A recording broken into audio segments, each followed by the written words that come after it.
Já adiantando um pouco, com relação às soluções, né, que foram dadas, as carteiras que o senhor cedeu ao BRB, elas foram cedidas sem coobrigação do Banco Master. O senhor cedeu até para não haver uma exposição do limite de exposição ao BRB, enfim, é isso que consta no relatório. Né? Sim, mas esse tipo de negócio, no contrato, a gente responde por vícios documentais. A gente não corre o risco do crédito, mas se existir um vício documental, e ali, mais do que um negócio normal nosso, porque quando era uma originação nossa, a gente tinha muita convicção de ter todo o passo a passo, nesse caso, mais ainda, a gente responderia por vícios documentais, por isso que a gente deixou muito bem resguardado na outra ponta, que se existisse algum vício, a gente não só executaria a cláusula ali para poder desfazer a operação, como quem comprasse também subrogaria nos mesmos direitos. Então, isso foi previsto já em contrato em razão disso mesmo. E aí, é outra dúvida, que existe um extrato, esse extrato aqui do Banco Master, de uma conta, e a dúvida que surge quando nós lemos o relatório é se essa conta era uma conta escriturária ou se existia, de fato, esse saldo aqui. Claro que existe, estava no balanço e no fechamento de balancetes do balanço do banco. É uma conta reserva que a gente chamou ali, e essa conta e esse extrato ele prova o nosso ponto. A operação ela não foi executada. Quando a gente consideraria que ela seria executada por completo quando a gente tivesse toda a documentação, e aí sim a gente registraria na Receita, faria todo o registro normal de uma transação, tanto da compra quanto da venda. Então, ficou numa conta transitória ali do banco, que foi compartilhada, inclusive, com o Banco Central, que, no balancete, ali no balanço de fechamento, no dia 15, quando eles fazem um informativo sobre isso, eu vi no relatório, a gente já tinha mandado formalmente o balancete nosso de fechamento do banco, já existia até uma discussão sobre isso, porque era uma conta transitória justamente porque a gente aguardava a conclusão ou não da transação. Então, eu vi ali também falando que o registro contábil não tinha sido feito da maneira correta. O próprio Banco Central, inclusive, indicou na época, porque eu não sou perito em contabilidade, mas existia algumas formas de fazer a contabilização e, no nosso entendimento, a gente tinha feito da maneira correta.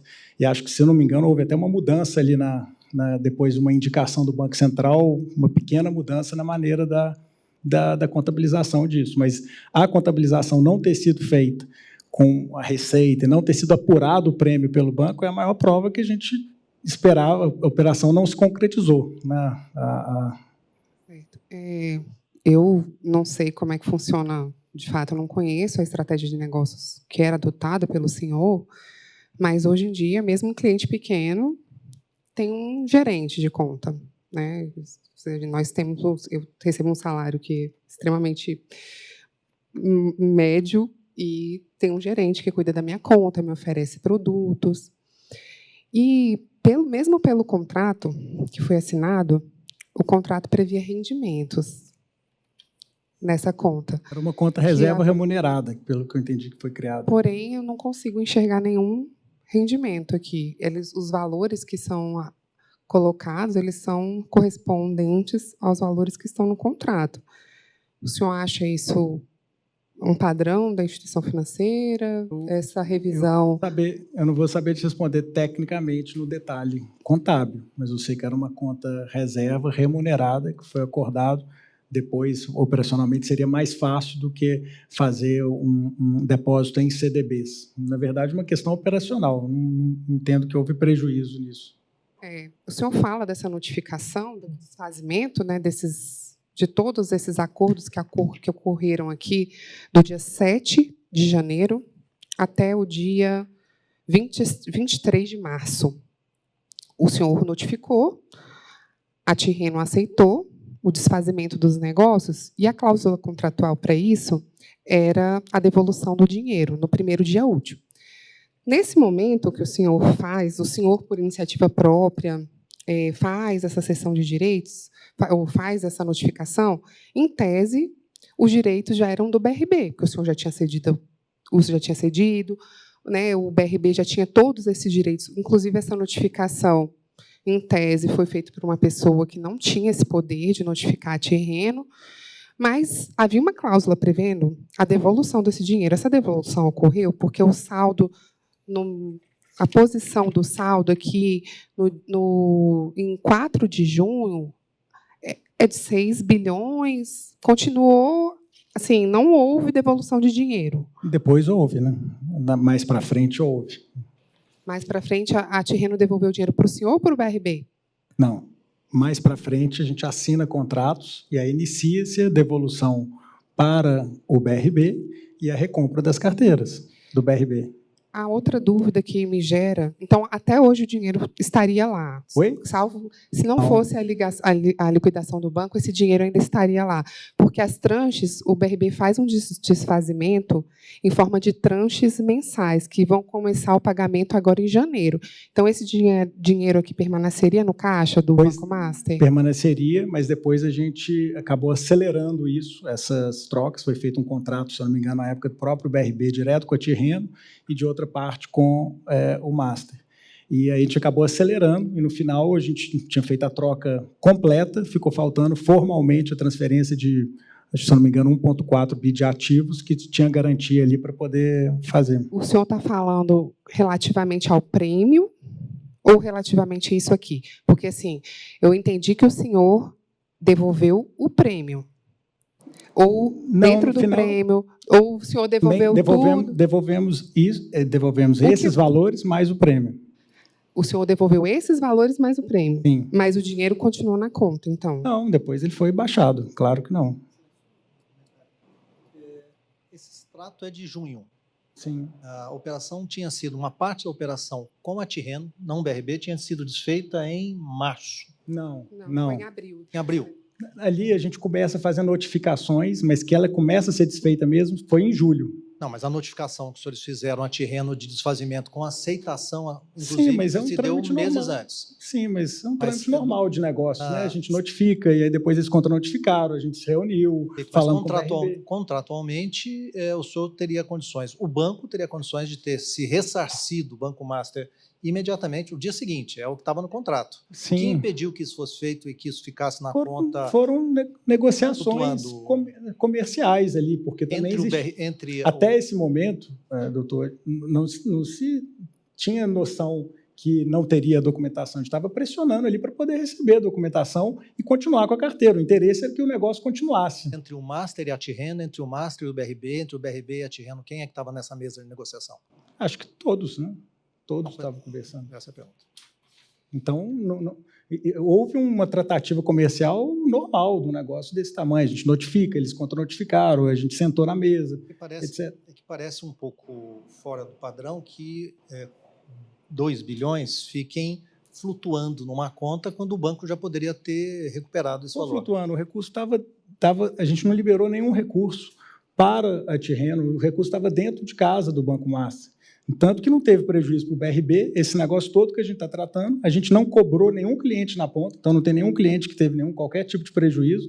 Fala que não teve prejuízo para o BRB porque esses créditos foram trocados por outros. Porque a gente devolveu o dinheiro e depois eles se compraram outros ativos nossos. Então, ou seja, a operação não foi concretizada. Então, não existiu o famoso 12 bilhões, ele não existiu prejuízo para sequer um cliente na ponta final, porque a gente não cobrou.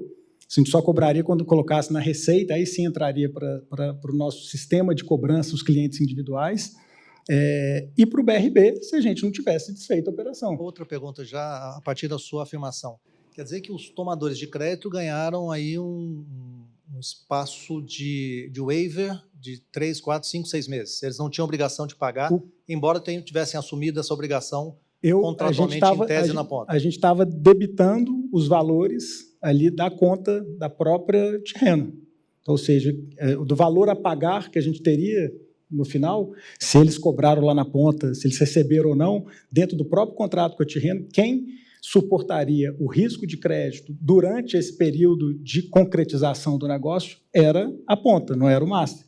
Então, o valor integral das parcelas, você vê na conta dele, era baixado ali para poder fazer frente às parcelas durante esse período.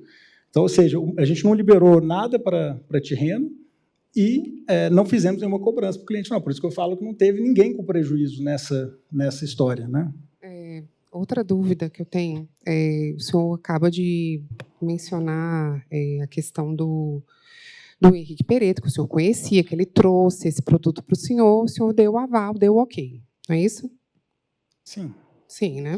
O senhor acompanhava a entrada de dinheiro, acho que isso... Sim, né? O senhor... E, do outro lado, como foi conseguir esse negócio?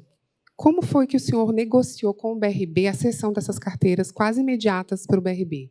O senhor discutiu com o senhor Paulo Henrique? Quem aproximou o senhor e o Paulo Henrique para essa tratativa relativa a essas carteiras? Verdade, eu já o conhecia, a gente já vinha fazendo negócio há quase um ano, diversos negócios, e aí vale lembrar, né, ele pode falar mais do BRB do que eu. O BRB, quando a gente se conhece ali em 2024, no princípio de 24, ou no meio de 24, o BRB era um banco que não estava dando resultado coerente com um banco de mercado, e depois que a gente começa a fazer negócio, ele começa a dar resultados, porque o Banco Master estava com uma boa originação de produtos, a gente fez diversos negócios, então esses novos negócios ali da Tirreno estavam na esteira dos negócios que a gente já vinha fazendo já no ano anterior, não foi uma novidade, a única novidade era o de terceiros, e não uma originação própria. E aí sim a gente acabou tendo que desfazer e não concluir a operação. Mas o senhor notificou o senhor Paulo Henrique que essa carteira da Tirreno era relativa a um originador diverso do Banco Master ou não? Não. O senhor seguiu o negócio como... Seguiu, acho que houve conversas com o próprio Banco Central que a gente iria iniciar. Como eu disse, o Banco Central acompanhava diuturnamente o banco. Esse negócio da própria Tirreno, antes de iniciar, foi comentado com o Banco Central, como cada passo que a gente tomava no banco, ele foi comentado com o Banco Central. Então, e aí a surpresa de tudo que aconteceu, porque o Banco Central estava lá dentro, o Banco Central me notifica em março, e aí, de repente, no 17 de novembro, eu sou preso, sem nenhuma outra pergunta depois de março. É a dúvida que fica para mim, porque o Banco Central não só sabia, como acompanhou esse processo da aquisição da Tirreno, da venda para o BRB, das trocas que foram feitas, do desfazimento e não conclusão da operação. Fala, galera da Folha TV, não se esquece de se inscrever aqui no nosso canal para assistir programas como Folha Notícias Manhã, Folha Notícias Noite, o nosso Folha Entrevista e o nosso Barzinho das Meninas. Muitas coisas bacanas a gente acompanha por aqui e a gente precisa muito, muito do apoio de vocês para nosso trabalho jornalístico, investigativo, de curadoria de conteúdo, com vocês ajudando no nosso Pix, folhademocrata@gmail.com, ou mandando superchats, valeu demais, e os recursos financeiros, tornando-se membro do nosso canal, no nosso curso de jornalismo básico, para você ficar muito bem informado a respeito de tudo. Queridos e queridas, muito obrigado pela presença de todos vocês, vida longa e próspera. Cuidem-se, cuidem dos seus, e não esquece de se inscrever aqui na Folha TV. Até mais!